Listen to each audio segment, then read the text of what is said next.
Law 1. Never outshine the master. Judgment. Always make those above you feel comfortably superior. In your desire to please and impress them, do not go too far in displaying your talent, or you might accomplish the opposite, inspire fear and insecurity. Make your master appear more brilliant than they are, and you will attain the heights of power. Interpretation. They do not care about your good intention, or the truth, or your offer. They care about their name and their glory. You must boost that up. Make them understand how your offer adds value into their reputation. Keys to power. Everyone has insecurities. When you show yourself in the world and display your talent, you naturally stir up all kind of resentment, envy, and other manifestation of insecurities. This is to be expected. You cannot spend your life worrying about the petty feelings of others. With those above you, however, you must take a different approach.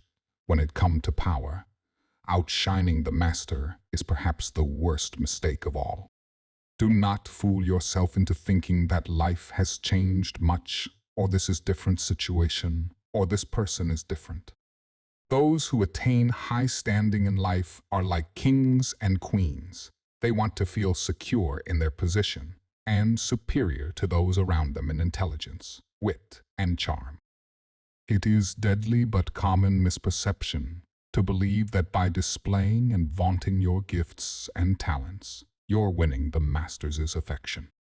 He may feign appreciation, but at his first opportunity he will replace you with someone less intelligent, less attractive, less threatening. And they will never admit the truth, but will find an excuse to rid himself of your presence. This law involves two rules that you must realize. First, you can inadvertently outshine a master by simply being yourself. There are masters who are more insecure than others. Monstrously insecure. You may naturally outshine them by your charm and grace. Second, never imagine that because the master loves you, you can do anything you want. Entire books could be written about favorites who fell out of favor by taking their status for granted, for daring to outshine. Knowing the dangers of outshining your master, you can turn this law to your advantage. First, you must flatter and puff up your master.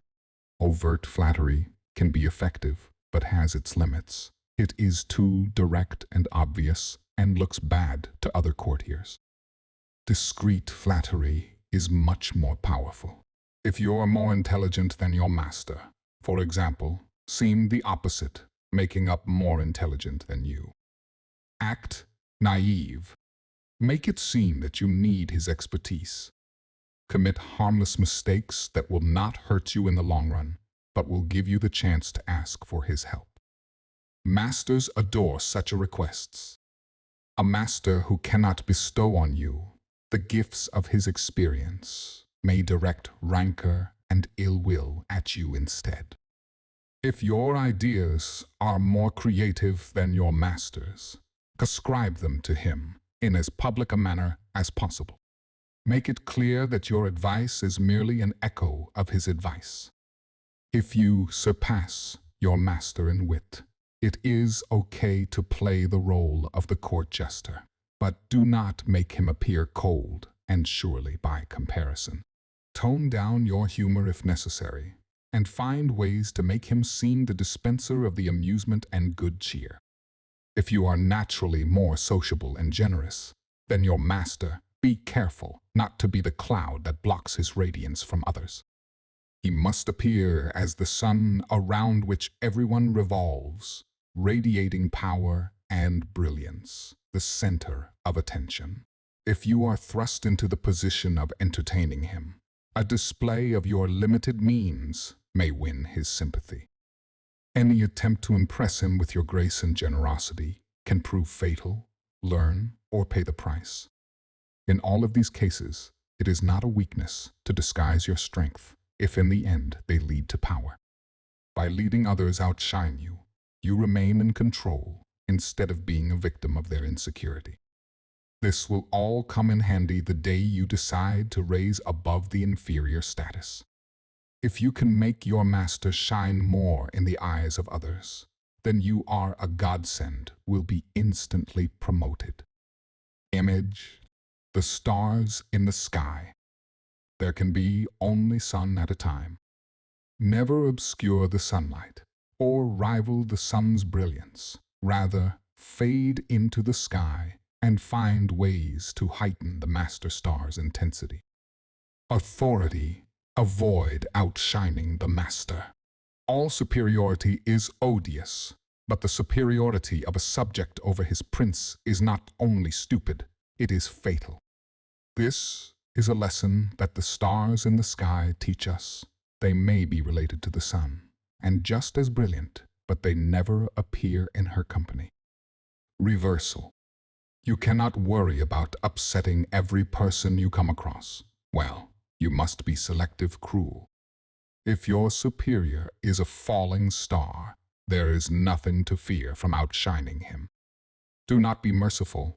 Your master had no such scruples in his own cold-blooded climb to the top. Gauge his strength. If he's weak, discreetly hasten his downfall. Outdo, outcharm, outsmart him at key moments. If he is very weak and ready to fall, let nature take its course. Do not risk outshining a feeble superior. It might appear cruel or spiteful.